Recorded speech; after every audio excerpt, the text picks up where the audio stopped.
अस्सलाम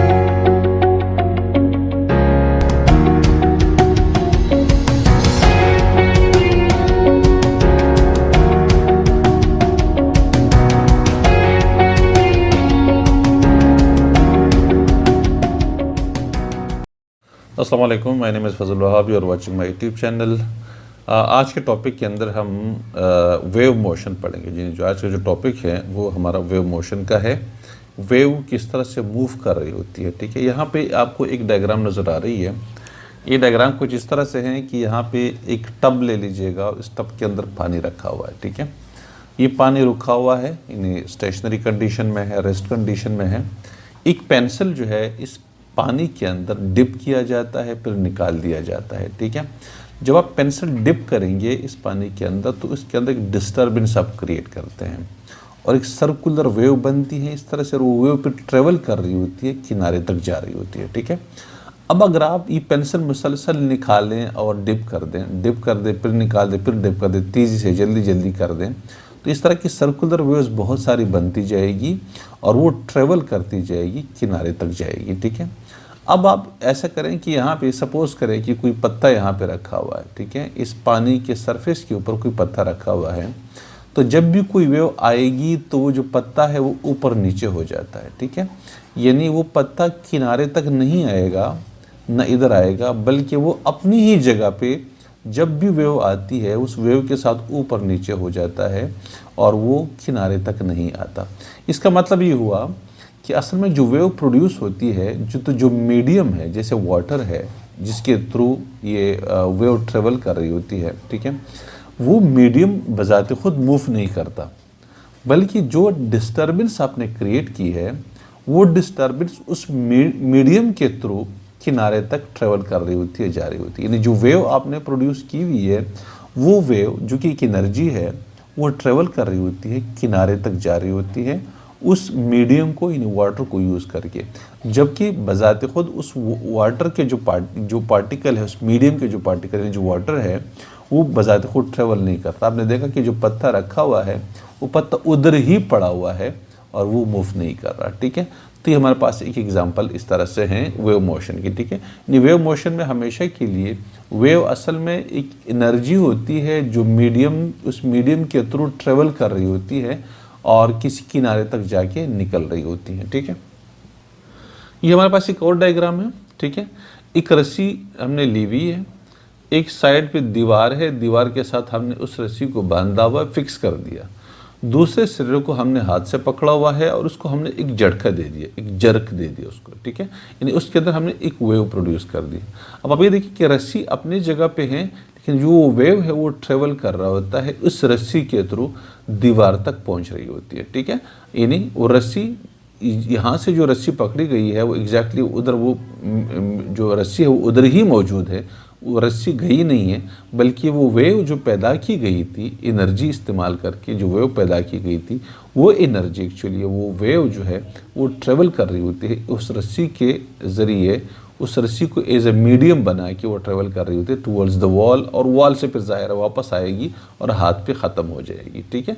तो इसमें भी हमें नज़र आ रहा है कि जो मीडियम ऑफ द वेव है, जिस मीडियम के थ्रू वेव ट्रेवल कर रही होती है, वो मीडियम मूव नहीं करती, बल्कि सिर्फ वेव उसमें से जा रही होती है, जो कि एनर्जी होती है वो जा रही होती है, सिर्फ उस मीडियम को यूज़ करते हैं, ठीक है।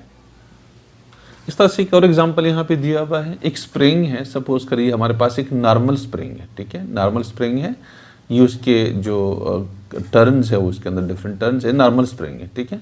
इस स्प्रिंग को क्या किया जाता है कि उसको पुल किया जाता है। अब ये देखिएगा कि यहाँ पे उसको पुल किया गया, थोड़ा सा खींच लिया गया, ठीक है।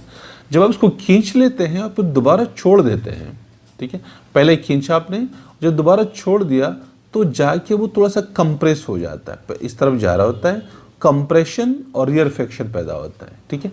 यानी यहाँ पे पहले कंप्रेशन पैदा हो जाएगा, वो कंप्रेशन ट्रांसफ़र हो जाएगा अगले उसमें और पीछे से वो थोड़ा सा रिलैक्स हो जाएगा, ठीक है। फिर वो कंप्रेशन जाके नेक्स्ट में ट्रांसफ़र हो जाता है, पीछे से रिलैक्स होता जाएगा।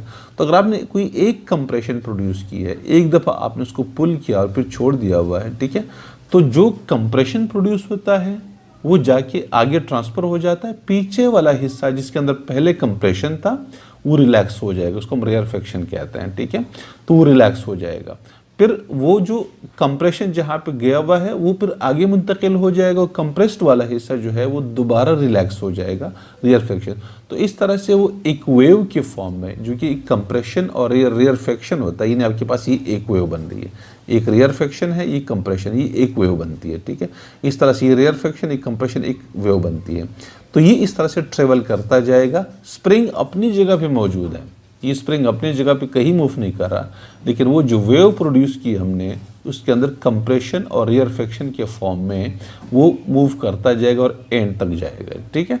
तो ये एक और यहाँ पे हम जो पढ़ रहे हैं वो क्या पढ़ रहे हैं कि जो वेव है वो ट्रेवल किस तरह से कर रही होती है, वेव मोशन किस तरह से होती है।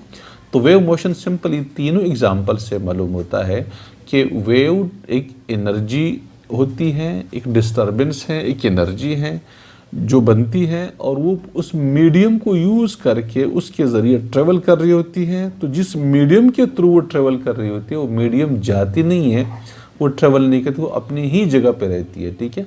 अदरवाइज़ अगर आपने समंदर के अंदर बनती हुई लहरें अगर आपने देखी हैं तो इसका मतलब है कि समंदर तो फिर पूरा निकल के आना, समंदर तो खाली होना चाहिए, सारा समंदर खुश्की पे आना चाहिए, इसलिए कि वेव्स मुसलसल समंदर से ही निकल के आ रही होती है।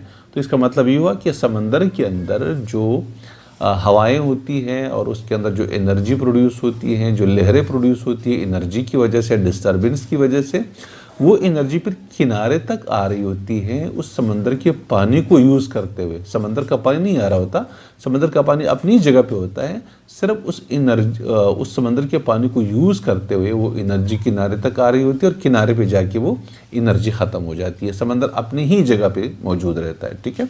तो ये एक और एग्जांपल भी आप इसको वेव्स के मोशन के लिए पढ़ सकते हैं कि आपके पास एक लेट्स से एक ट्रेन है, ये इसकी बुगीज़ है 1 2 3, और ये आपके पास इनकी बुगीज़ है, ये इंजन है आपके पास, ठीक है। 1 बुगी 2 3, 3 बुगीज़ है, 1 इंजन है। जैसे ये इंजन चलने लगता है तो इन बुगीज़ के दरमियान और इंजन के दरमियान आपस में स्प्रिंग लगे होते हैं, स्प्रिंग के ज़रिए कनेक्टेड होते हैं। जैसे ही इंजन आगे की तरफ मूव हो रहा होता है तो यहाँ ये जो स्प्रिंग है इसके अंदर एक्सटेंशन आती है, ये खिंच जाता है, थोड़ा सा आपको नज़र आ रहा है आपको, ठीक है। अच्छा, जैसे ही चलने लगता है, जैसे ही खिंच जाता है स्प्रिंग, एक नॉर्मल इंजन जो है नॉर्मल स्पीड से चल रहा होता है, तो जैसे खिंच जाता है तो ये इस पहले वाली बुगी को अपनी तरफ खींच लेता है, ठीक है। जैसे पहले बुगी अपनी तरफ खींच लेता है और बुगी आगे की तरफ आती है तो यहाँ पे फिर कंप्रेशन प्रोड्यूस होता है। ये स्प्रिंग जो होता है जो पहले खींच गया था, यानी इंजन ने खींच लिया था, एक्सटेंशन पैदा हो गई थी, अभी कंप्रेस हो जाएगी, और ये जो स्प्रिंग है ये थोड़ा सा इसके अंदर एक्सटेंशन आ जाएगी, ये खिंच जाएगी थोड़ी सी, ठीक है। अच्छा, इसका मतलब कि पहली बुगी ने, अब पहले इंजन ने फर्स्ट बुगी को खींच लिया, अब फर्स्ट बुगी ने सेकंड बुगी को खींच लिया, और सेकंड बुगी अब आ जाएगी आगे जाके और ये कंप्रेस हो जाएगी, पीछे से ही रिलैक्स हो जाएगी इस तरीके से, ठीक है। तो इसमें भी देखिए कि बुगीज अपनी जगह पे मौजूद है, लेकिन वेव पहले देखिए वेव इधर प्रोड्यूस की गई, वो फिर इधर ट्रांसफ़र हो गई, इधर कंप्रेस हो गई, इधर पीछे जो है वो रिलैक्स हो गई, इन एक्सटेंशन उसके अंदर आ गई, और ये आगे जाके कंप्रेस हो जाएगी, ये रिलैक्स हो जाएगी, और इस तरीके से ही चलता जाएगा।